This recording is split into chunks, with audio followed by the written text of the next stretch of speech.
room suddenly grew very cold, as if someone had turned on the AC at full blast. All the hairs on my arms stood up, and my scalp felt tingly.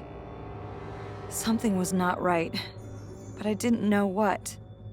The frigid air continued to fill the room, and I was drowning in the freezing, invisible mass. I dashed out into the hallway to get away from the cold. As soon as I had stepped out into the corridor, the doors to each room started closing by themselves with great force.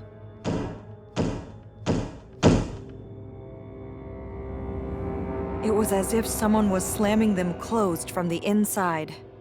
I nearly tumbled down the stairs as I headed for the ground floor. I rushed to the front door and frantically turned the key to unlock it. But no matter which direction I turned the key, I couldn't unbolt the lock. I banged on the door out of frustration and yanked on the doorknob. The door and knob remained unfazed and unyielding. I noticed that the doorknob had grown noticeably warmer. I initially thought that it was due to the afternoon sun baking on the front door. But when the knob grew so hot that it nearly scorched my palm, I knew something strange was happening. In horror, I watched the doorknob glowed red and begin to melt. My legs began to wobble, and I felt a tightness in my chest. I sprinted to the back door.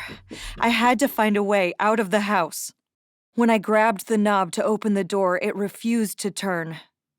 I snatched Sam's Swiss Army knife off the counter and began to work on the screws. It was impossible to steady my trembling fingers to try to get the knife tip into the screw head. When I was finally able to manage the task, the screws would only turn in their holes without coming loose.